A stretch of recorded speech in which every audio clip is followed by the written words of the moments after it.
온 땅에 주 여호와의 궤를 맨 제사장들의 발바닥이 요단물을 밟고 멈추면 요단물 곧 위에서부터 흘러내리던 물이 끊어지고 한 곳에 쌓여 서리라. 백성이 요단을 건너려고 자기들의 장막을 떠날 때에 제사장들은 언약궤를 메고 백성 앞에서 나아가니라.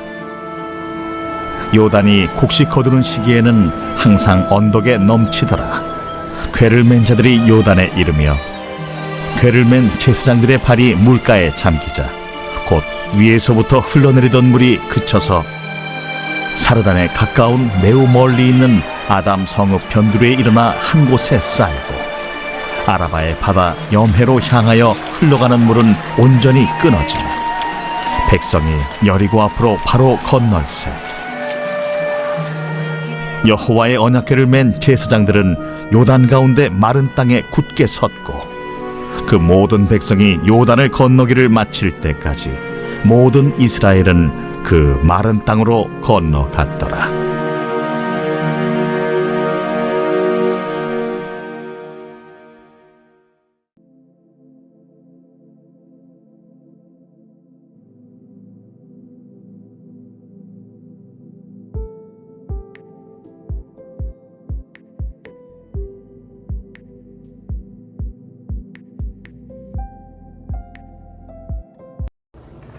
자, 이 사람은 가이우스 율리우스 카이사르 시저라고 하는 사람이에요. 로마의 아주 위대한 장군이기도 한데 포에니 전쟁에서 승리한 로마는 지중해 지역을 이제 영향력을 완전히 차지하게 되었습니다. 로마는 엄청난 영토를 얻었고 엄청난 노예들을 이제 부리게 되었습니다. 전쟁에서 싸우고 돌아온 농민들이 이제 와서 농사를 다시 지으려고 하니까 이미 식민지에서 너무 농작물들을 많이 싸게 들어오는 거예요. 그러니까 아무리 농사를 지어도 내 농작물이 팔리질 않으니까 먹고 살 길이 막막하게 되었습니다. 그러니까 농사꾼들이 자기 땅을 부자 귀족들한테 팔기 시작했습니다. 그거 팔아도 헐값으로 파니까 몇 년, 몇 달이 지나니까 알거지가 되고 농사도 지을 땅도 없고 그러면서 농민들이 불만이 가득 쌓이게 되었습니다. 또한 적국에서 이제 전쟁을 치면 그 사람들이 잡혀가지고 노예가 되잖아요. 그 사람들은 사람 취급을 못 받고 동물, 짐승 취급을 받으니까 로마에 대해서 미움과 반감이 많이 생겼습니다. 그러니까 노예들과 농민들이 반감이 많으니까 이제 들고 일어나게 됐습니다. 그런데 그 반란을 제압할 수 있는 사람들이 없었는데 유일하게 카이사르라는 이 장군이 아주 능력 있게 그 반란을 제압하기 시작했습니다. 그러면서 반란을 이제 제압하니까 시민들이 오, 카이사르가 대단하다. 로마를 이렇게 안정적으로 지켜주는구나 하면서 응원을 하게 되었고 온 국민들이 카이사르를 지지하게 되었습니다. 그랬는데 그 당시만 해도 원로원의 이 사람들이 같이 정치를 했었는데 이러다가는 로마가 카이사르의 땅이 되겠다.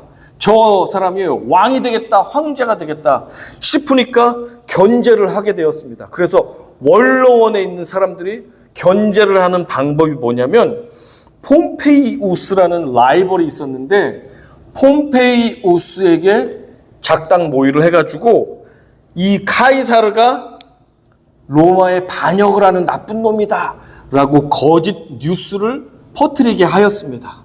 그 뉴스가 퍼지니까 정말로 사람들이 믿게 되었고 그래서 결국에는 꼬투리를 딱 잡아가지고 갈리아 지방의 총독이었던 이 가이사르를 해임을 하게 된 것입니다. 너 로마에 반역했지?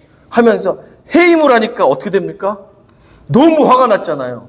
로마에 내가 충성하고 반란을 다 제압했는데 내 전 재산을 막 시민들한테 거저 주면서까지 내가 헌신을 하고 그렇게 봉사를 했는데 나를 자르려고 하고 나를 없애려고 하니까 가이사르가 화가 났습니다.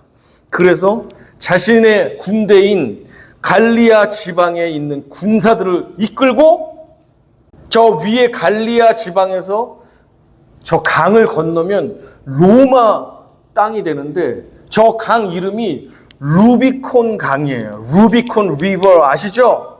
You know, 루비콘 리버. 가이사르가 저 강을 다른 지방에 있는 군대를 데리고 강을 건너면 진짜로 반역이 되는 게 로마 법이었습니다. 가이사르는 너무 화가 나서 군대를 이끌고 강 앞에까지 섰습니다. 돌격! 저 녀석들을 다 내가 물리치겠다고 했는데 진짜 강을 건너면 반역자가 됩니다. 반역자. 진짜 내가 반역자가 되냐? 아니면 다시 억울하지만 돌아가느냐라고 할 때 가이사르가 결정을 합니다. 그리고 군사들에게 말했습니다. 병사들아! 주사위는 던져졌다. The die is cast. 주사위는 던져졌다. 우리 강을 건너자. Crossing the Rubicon River 라는 유명한 말이 생겼습니다. The die is cast 라는 유명한 말이 생겼습니다. 가이사르가 돌이킬 수 없는 아주 목숨을 건 결정을 내릴 때 주사위는 던져졌다. 루비콘 강을 건넜다라는 말을 했는데 그것이 오늘날까지 2000년 뒤에 우리들도 쓰는 말이에요. 루비콘 강을 건넜어 라는 말을 농담으로라도 막 하잖아요. 이제는 빼도 박도 못하고 돌이킬 수가 없이 한 길밖에 없어. 이게 안 되면 나는 망하거나 죽을 수도 있어 라고 할 때 우리가 루비콘 강을 건넜다라는 말을 합니다. 가이사르는 루비콘 강을 실제로 그래서 건넜습니다. 그리고 원로원의 사람들을 물리치고 자신의 라이벌이고 가짜 뉴스를 퍼뜨린 폼페이우스를 물리쳤습니다. 그리고 로마 전체의 정권을 카이사르가 잡게 되었습니다. 나중에 그래서 결국에는 카이사르를 로마에서는 신으로 여깁니다. 신으로. 그리고 카이사르가 시저잖아요. 그리고 성경에 보면 가이사라고 나오는데 황제 이름을 가이사라고 하거든요. 카이사르, 시저라고 하는데 로마 황제 이름에 가이사르의 이름을 딱 붙였어요. 가장 위대한 사람이기 때문에 가이사르를 붙이면서 가이사 누구라고 하면서 로마의 황제 이름은 시저라는 이름으로 그렇게 부르게 될 정도로 유명한 사람이 되게 되었습니다. 자, 여러분에게 한번 물어보겠습니다. 여러분은 얼마나 루비콘 강을 건너보셨습니까? 건너면 돌이킬 수가 없는 강을 루비콘 강이라고 우리가 말하는데 그것은 여러 학교 중에 내가 대학교를 들어갈 때 이 학교를 들어가면 다른 학교는 모두 포기한다는 거죠. 이 직장에 들어가면 다른 직장은 내가 포기한다는 거죠. 이 배우자를 결정하면 다른 수많은 지구상에 있는 배우자들은 내가 이제 단념하겠다는 것입니다. 내가 가방을 싸들고 미국의 유학을 공부하러 오고 또 내가 이민으로 오는 것 내가 이 비행기를 탔으면 루비콘 강을 건너오는 것입니다. 이제 돌이킬 수가 없어요. 여러분은 얼마나 많은 루비콘 강을 건너오셨습니까?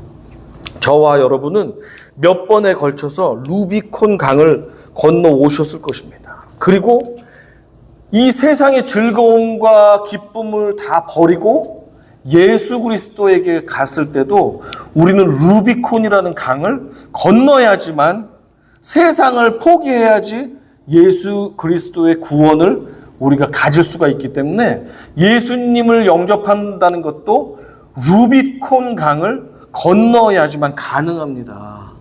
강을 왔다 갔다 하는 것은 어떻게 되죠? 그 사람은 제대로 세상도 포기한 게 아니고 예수님도 제대로 붙잡은 게 아니죠. 그것은 루비콘 강을 건넌 게 아니에요.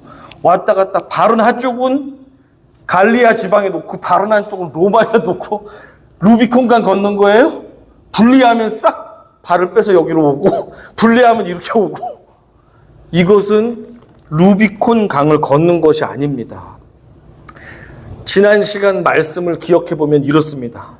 라합 덕분에 목숨을 건진 두 정탐꾼이 이제 생명을 살려가지고 이스라엘 진영에 돌아왔습니다. 여호수아님, 저희가 돌아왔습니다. 정보를 가져왔나? 글쎄요, 저기 정보는 없는데. 그런데 중요한 정보가 있습니다. 저 사람들이 우리를 두려워하고 여호와 하나님을 무서워하는 걸 보고 바지에도 오줌도 싸고 막 간이 벌렁벌렁벌렁해서 저 사람들이 아무것도 할 수 없다는 그 좋은 정보를 가져왔습니다. 그리고 라합이라는 기생 여인이 저희를 살려주어가지고 저희가 왔는데 저 여리고 지역에서 유일하게 하나님을 믿겠다고 하는 여인입니다.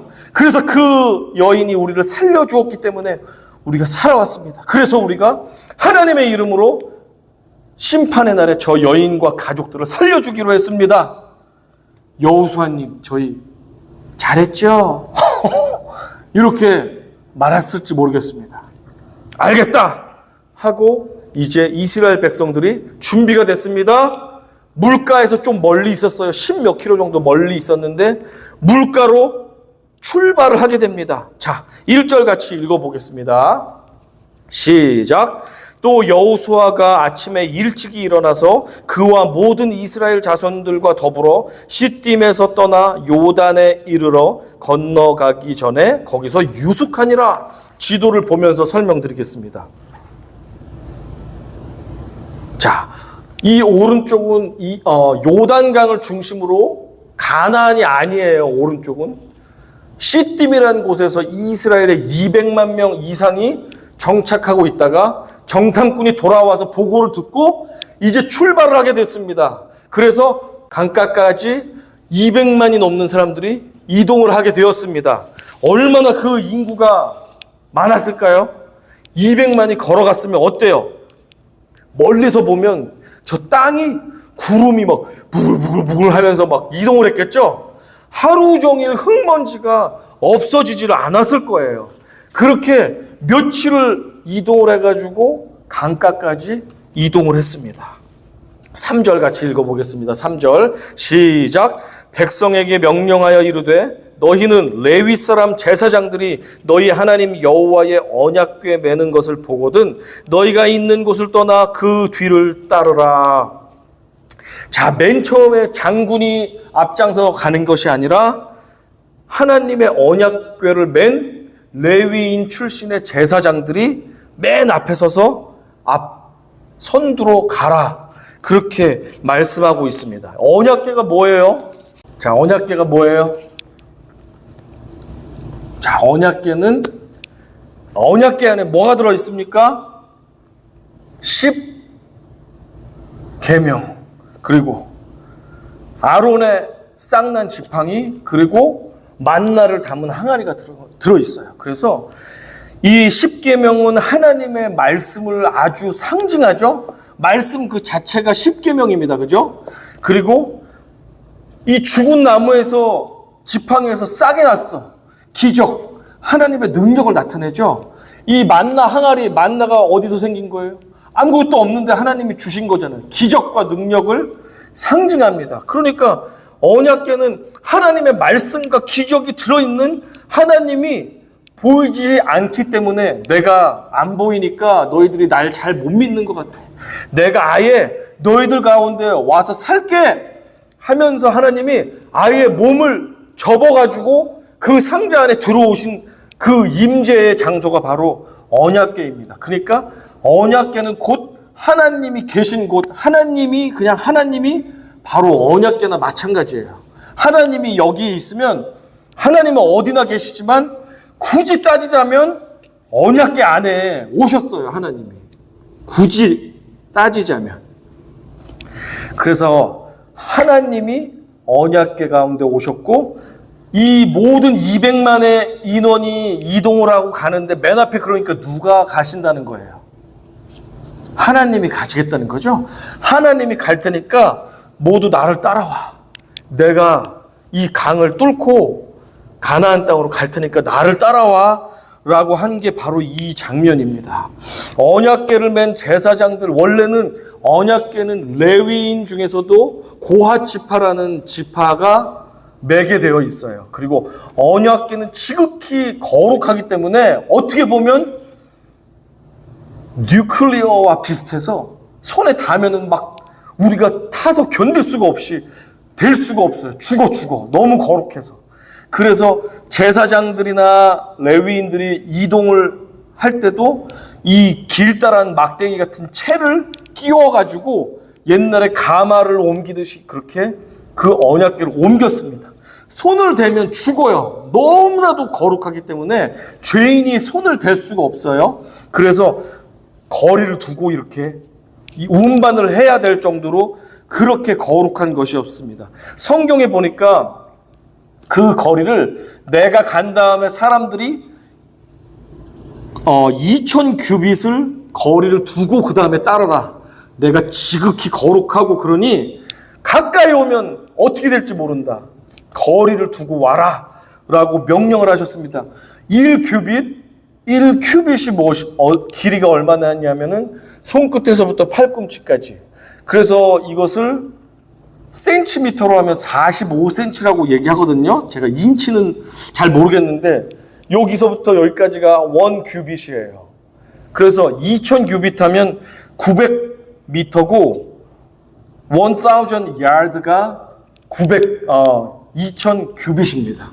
그러니까 거의 1km 거리가 되니까 얼마나 멉니까? 그 거리를 두고 너희 백성들은 나를 따라와라 라고 했습니다. 거리를 두라라고 하나님이 명령을 하셨습니다. 거리를 두는 곳에는 하나님과만이 아니라 사람과 사람 사이에도 적절한 거리가 필요합니다. 그리고 친한 사이끼리는 어떻죠? 거리가 어때요? 친한 사이. 사랑하는 연인이 있으면 어때요? 거리가. 막 멀어? 아니죠. 막 더 가까이 있으려고 그러고, 야, 좀 떨어져 그래도 막 가까이 있으려고 그러죠? 막 달 것 같이. 근데 보기 싫은 사람이 있으면 어때요? 어때? 거리가 어때? 보기 싫어. 나 쟤 보기 싫어. 거리가 멀죠? 거리가 멀어. 만약에 내가 어떤 사람하고 대화를 하는데 막 얘가 말할 때 막 내 얼굴에 막 침이 튀겨. 그리고 얘가 지금 집에서 뭘 먹고 왔네? 김치찌개를 먹고 왔네? 라는 걸 냄새가 나. 그러면 사이가 가깝다는 거예요? 멀다는 거예요? 어떻게? 가깝죠? Very close relationship between you and I. 왜냐하면 그 정도로 막 입냄새가 펄펄 나도 신경 쓰지 않아. 나는 너하고 친하고 가까우니까. 그렇죠? 그런데 꼴보기 싫거나 처음 보는 사람이야. 이상한 사람이야. 그럼 어때요? 가까이 가고 싶어요? 가까이 갈 수가 없어. 그런데 어떤 사람들은 너무 매력적이야, 멋있어. 그러면 순간 그 매력에 빠져서 확 가까이 가는 사람들도 있어요. 특히 남녀 관계에 있어서. 그런데 너무 한 번에 가까이 가면 어떻게 되죠? 나중에 금방 실증이 나고 금방 뭐야 이거 하면서 알고 봤더니 나이스한 사람인 줄 알았는데 이상한 사람일 수도 있죠. 그래서 우리는 사람과 사람 사이에도 거리 조절을 잘해야 됩니다. 그런데 하나님께서도 지금 거리를 두고 나를 따르라고 말씀하시는 것입니다. 태양이 있습니다. 태양. 그리고 태양 주위를 지구가 돌아요. 이것을 공전이라고 하고 지구 혼자 도는 걸 자전이라고 하죠. 그런데 태양에 지구가 난 태양이 좋아 그러면서 가까이 다가가면 어떻게 되죠? 지구에 사는 사람들은 어떻게 돼요? 다 새까맣게 타가지고 새까맣게 다 없어지겠죠? 근데 난 태양이 싫어하면서 멀어지면 어떻게 되죠? 지구가 태양에서 멀어지면 어떻게 되죠? 그러면 분명히 모든 게 얼어서 죽을 거예요. 태양하고도 적당한 관계가 돼야지만 우리가 따뜻한 햇빛도 받고 식물도 자라는 것이지, 내가 너무 좋아 태양이, 그래서 가까이 가면 더 열매 맺으려다가 새까맣게 타버리고 멀어지면 완전히 얼어 죽게 됩니다. 하나님과 우리의 관계도 마찬가지입니다. 우리가 할 수만 있다면 하나님과 어떻게 돼요? 가까이 가야 되겠죠? 그러나 우리가 죄악이 만영하고 그냥 늘 하나님을 사랑하지 않으면서 가까이만 가려고 하면 어떻게 됩니까? 하나님은 지극히 거룩하셔서 우리가 해결되지 않은 죄악과 더러움 가운데서 무조건 하나님하고 같이 가면 하나님은 그것을 견딜 수가 없어서 우리를 심판하시고 책망하시고 우리를 아프게 합니다. 그래서 우리는 언제든지 우리를 거룩하게 하여서 하나님과 동행하고 가까이 가야 되지만 우리가 죄악 가운데 있을 때, 우리가 욕심과 탐욕과 정욕 가운데 있을 때는 하나님과 가까이 가는 것보다도 우리 자신을 돌아보고 정결하게 하고 죄를 회복하고 그리고 나서 준비가 돼서 하나님께 다시 나아가는 것이 필요합니다. 지금 하나님께서는 거룩한 왕으로 개선 행진을 하듯이 승리하신 장군과 왕이 맨 앞에서 개선 퍼레이드를 하잖아요. 그것과 똑같이 하나님은 저 가나안 땅을 우리에게 선물로 주려고 이벤트를 하시면서 지금 모든 백성을 이끌고 가고 있는데 그 귀한 시간에 하나님 앞에서 막 얼쩡얼쩡대고 가까이 가면 하나님이 진노하신단 말이에요. 지금은. 그렇기 때문에 언제나 우리의 좋은 친구가 되시고 아버지가 되시지만 하나님이 아주 엄중하고 귀중한 시간에는 나로부터 멀리 떨어져라 할 때는 우리가 예 하면서 떨어질 수 있는 거리가 필요할 때가 있습니다. 자, 그래서 왜 이렇게 떨어져 있는지 말씀하십니다. 자, 5절 같이 읽어보겠습니다. 시작. 여호수아가 또 백성에게 이르되 너희는 자신을 성결하게 하라. 여호와께서 내일 너희 가운데에 기이한 일들을 행하시리라 라고 말씀을 해주시는 거예요. 너희들은 내 앞에 가까이 오려면 거룩하게 해야지만 된다. 정결하게 해라. 그리고 내가 놀라운 일을 행할 것이다 라고 약속을 해 주셨습니다. 하나님께서 그러면 내일 행하실 일이 과연 무엇일지, 온 땅의 주 여호와의 궤를 맨 제사장들의 발바닥이 요단물을 밟고 멈추면 요단물 곧 주위에서부터 흘러내리던 물이 끊어지고 한 곳에 쌓여 서리라. 기적을 일으켜 주시겠다고 하나님이 약속하십니다. 내일 그 나를 언약궤를 맨 제사장이 요단강에 발만 대기만 해도 내가 요단강을 갈라가지고 이렇게 물을 벽으로 만들어서 길을 만들어 주겠다. I am going to make a way 라고 하나님께서 약속을 해 주셨습니다. 자, 그러면 가나안에 들어가는 총 12개의 족속이 있어요. 가나안에는. 그런데 하나님께서는 보통 7개를 대표적으로 말씀하십니다. 헷기야가 부히여 족속을 말씀해 주시거든요. 헷 족속, 기르가스 족속, 아모리 족속, 가나안 족속, 브리스 족속, 히위 족속, 여부스 족속을 다 내가 물리쳐 주겠다. 내가 내일 길을 여는지 안 여는지 네가 보고 내가 그 모든 백성을 물리칠지 안 물리칠지 한번 확인해 봐라. 약속을 기적으로서 해주겠다고 주님께서 우리에게 약속해 주셨습니다. 자, 이 약속을 하나님으로부터 받은 뒤 드디어 언약궤를 가지고 맨 제사장들이 출발을 시작했습니다. 그러니까 본진이 언약궤가 먼저 출발하고 그 다음에 2000규빗 900m 1000 yards 거리의 뒤를 이어가지고 백성들이 차자자자자자자 하나씩 따라갔겠죠? 따라갔습니다. 그런데 맨 앞에 언약궤를 짊어지고 있는 4명이나 6명쯤 되는 제사장들은 두려울 것 같아요. 왜냐하면 우리 군대들이 1km 뒤에 있잖아요. 나를 도와주고 싶어도 못 도와주죠. 하나님이 오지 말라 그랬잖아요. 그런데 언약궤를 짊어지고 갑니다. 가는데 보면 저기 숨어 있다가 칼로 나를 목을 자르면 어떡하지? 무서워 하는데 요단강에 다 왔네? 요단강이 물이 있어요? 이때는 어떤 때냐면 이제 추수할 때가 돼가지고 물이 가장 많이 찰 때래요. 그러니까 걸어서도 못 가고 수영해도 못 갈 판인데 지금 언약궤를 메고 강을 건너면 어떻게 해요? 건널 수 있어요? 야, 김 제사장 저 수영 배웠어? 아니, 나 할 줄 몰라. 어떡하지? 물이 이렇게 깊은데? 어떡하지? 지금 숨어있는 적이 우리 공격하면 어떡하지? 어떡하지? 나 빠져 죽을 것 같아. 그럴 수도 있겠죠? 그럴 수도 있어요. 물이 너무 많으니까. 그리고 우리 군대는 저 1km 뒤에 있네? 그런데 우리는 강 건너면 적의 나라인데 지금 적들이 나를 찔러 죽이면 어떡하지? 무서워요. 겁이 나요.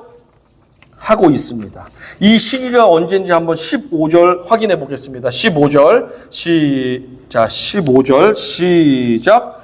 요단이 곡식 거두는 시기에는 항상 언덕에 넘치더라. 궤를 맨 자들이 요단에 이르며 궤를 맨 제사장들의 발이 물가에 잠기자라고 되어 있습니다. 자, 이 물이 가장 많은 추수철에 제사장들이 그 물가가 너무 물이 많으니까 건널 엄두가 안 나는데 이때 중요한 사실이 이제 우리에게 나타납니다. 어떤 것이냐면 하나님께서 하신 약속에는, 하나님이 약속하신 기적에는 믿음의 행동이 필요하다는 것입니다. 미련 없이 루비콘 강을 건너는 결단과 행동이 필요합니다. 하나님이 일을 하시기 위해서는. 물이 철철 차고 넘치는 요단강에 가장 먼저 도착한 언약궤를 맨 제사장들이 발을 담가야지만 약속을, 언약을, 기적을 일으켜 주기로 약속하셨습니다. 그것은 마치 이것과 같아요. 이 그림에서 보듯이, 자, 다이빙을 해야 되는데, 그런데 중요한 것은 뭐냐면, 자, 다음 그림을 보면 다이빙을 하라는 거예요, 하나님이. 그런데 왼쪽 그림과 같이 풀에 물이 filled with water가 돼야 되는데 보니까 어때? unfilled with water. 그런데 God commanded that jump into the pool 라고 말씀하고 계십니다. 우리 생각에는 하나님 점프를 하려면, 다이빙을 하려면 수영장에 물이 있어야죠. 아유, 하나님, 그것은 상식이에요. 라고 우리가 이야기할 수 있습니다. 그렇죠? 그런데 하나님, 물을 줘야지 우리가 점프를 하죠. 이런 말은 하나님을 믿는 사람이건 부처님을 믿는 사람이건 나는 신을 아무것도 안 믿는 사람이건 할 수 있어요, 없어요? 용기만 있으면 할 수 있습니다. 그렇죠? 누가 천불 줄게. 한번 뛰어내려. 그래? 할 수 있어요. 그렇죠? 즐기기 위해서도 번지 점프도 할 수 있습니다. 물이 있어서 점프하는 것은 믿음이 요구되지 않습니다. 맞죠? 믿음과 상관이 없이 그냥 내가 조금만 용기가 있거나 내가 조금 건강이 허락되면 할 수 있어요. 그러나 하나님은 우리에게 점프해라. 뛰어내려라. 그렇지만 네가 뛰어내리면 내가 받아주겠다. 이것이 하나님께서 우리에게 요구하시는 믿음입니다. 지금 보니까 수영장에 물이 없는데요. 안전 요원이 없는데요. 하나님, 이게 너무 높은데요. 라고 하는 것은 인간적인 생각이고 인간적인 계산입니다.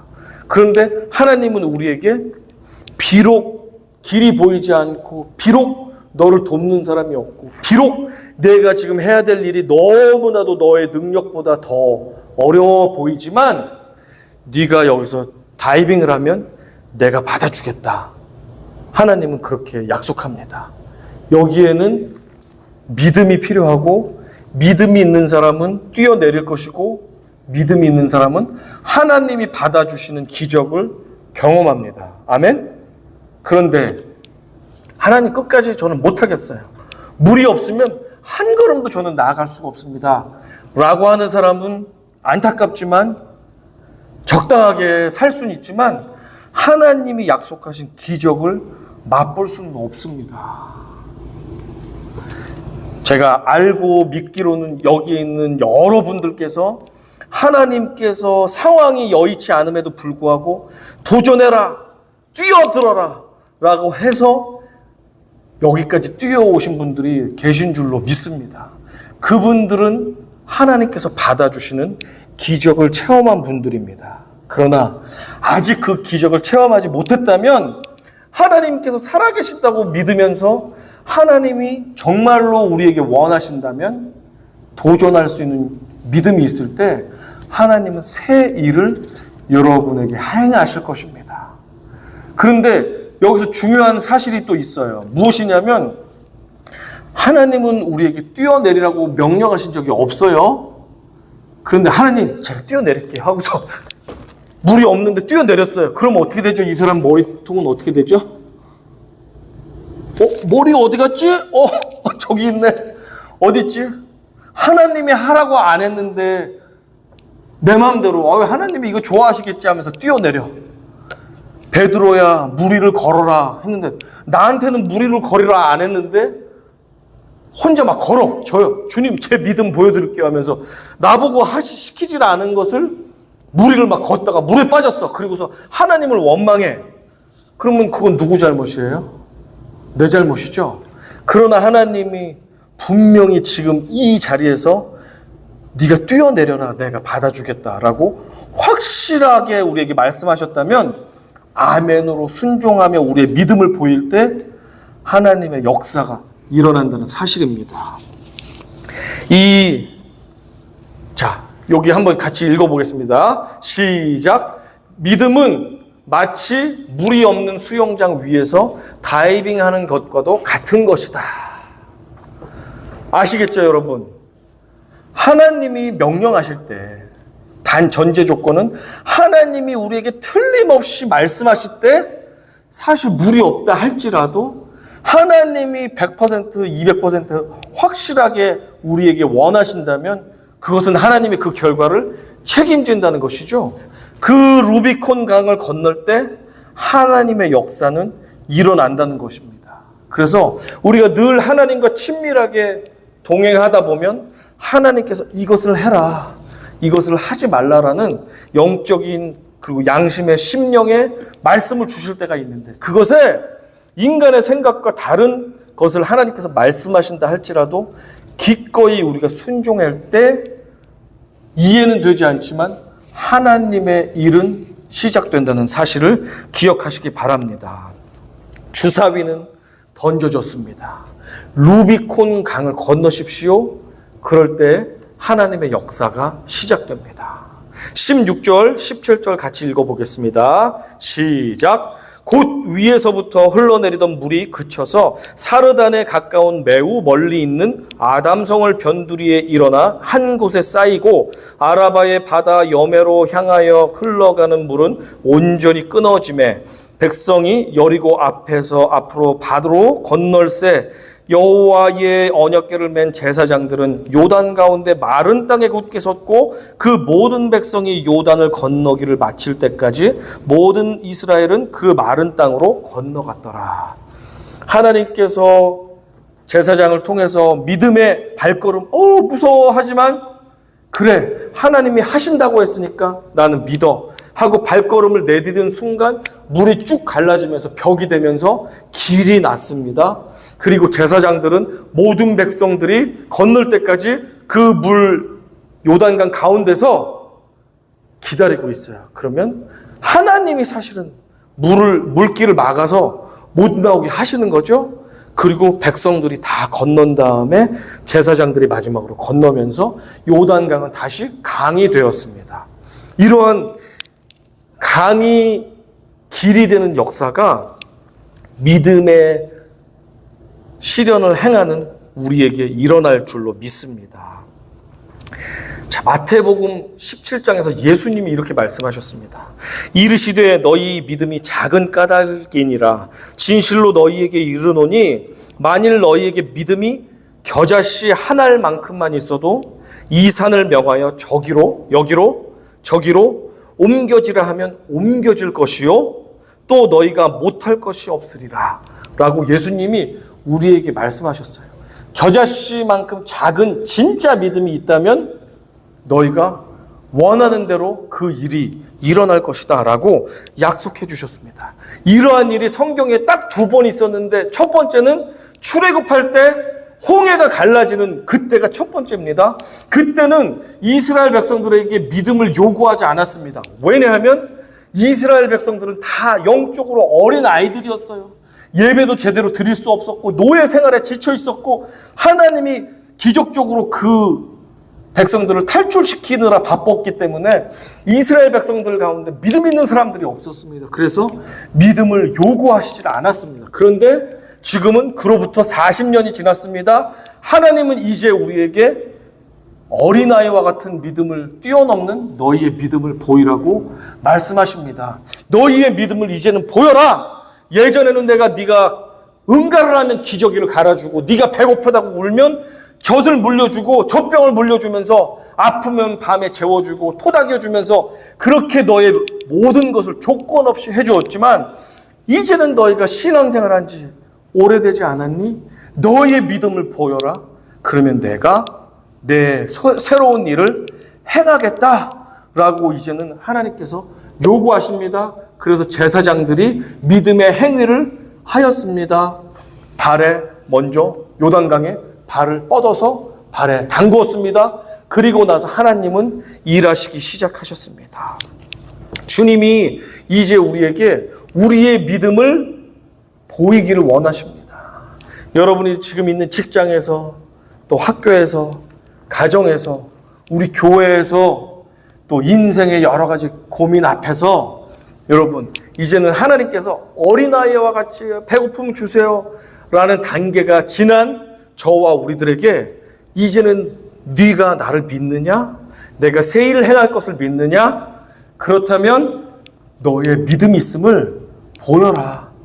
내가 새 일을 행하겠다라고 말씀하셨습니다. 제사장들은 그래서 순종하고 요단강에 비록 길이 안 나 있지만 발을 먼저 뻗어서 그 믿음을 보였습니다. 예수 그리스도께서는 하나님 아버지께서 네가 십자가에 못 박혀 죽으면 내가 3일 만에 살려주겠다. 그리고 모든 죄악 가운데 죽어가는 영혼들을 살려주겠다라고 약속해 주셨습니다. 예수 그리스도께서도 하나님 아버지께 자신의 믿음을 보여주셨습니다. 십자가에서 다른 소리 한마디 하지 않으시고 어린 양이 제단 위에서 목숨 잃으며 제물이 되듯이 예수 그리스도께서 십자가 위에서 제물이 되시면서 자신의 믿음을 완전히 보여주셨습니다. 그렇기 때문에 하나님의 역사, 구원의 역사가 일어나게 되었고 2000년 뒤에 우리가 1시 30분에 시간 맞춰서 열심히 길 막히는 길을 피하면서 자동차를 타고 여기까지 오게 된 것입니다. 예수님께서 자신의 믿음을 보였기 때문에 우리가 구원의 자녀가 되었고 이 자리에 올 수 있게 된 것을 믿으십니까? 믿으십니까? Do you believe in this? 예, 그렇습니다. 그렇습니다. 이제는 우리가 우리의 믿음을 보일 때 하나님은 기뻐하시며 하나님께서 우리에게 약속하신 새 일, 뉴햄프셔 교회를 사랑하셔서 여러 번의 진짜 교회 간판을 내릴, 우리 교회는 간판도 없지만 교회 내릴 간판을 내릴 몇 번의 타이밍이 있었지만 하나님께서 내리지 않으신 것은 하나님의 행하시고자 하는 뜻과 계획이 있는 줄로 믿어요. 그래서 저도 포기할 수가 없었고 우리 장로님과 성도님들도 포기하지 않으셨고 기도하면서 인내하여서 여기까지 온 줄로 저는 믿습니다. 하나님이 일을 하실 때 우리의 믿음을 요구하십니다. 대단한 믿음 요구하시지 않아도 지극히 작은 것 하나라도 네가 믿으면 그 믿음대로 먼저 너의 믿음을 보여라 라고 할 때 아멘. 지금 상황은 비록 여의치 않고 우리는 지금 뗏목에 몇 명 탄 것 같지 않지만 주님이 역사하실 것을 믿습니다 라고 하면서 믿음으로 여러분의 요단강을 발을 내디디십시오. 여러분의 루비콘 강에 발을 내디디십시오. 그러면 하나님께서 여러분을 위해서 일하기 시작하실 것입니다. 아멘. 이 사실을 믿고 이번 한 주간도 승리하시는 우리 모두가 되기를 간절히 바라겠습니다.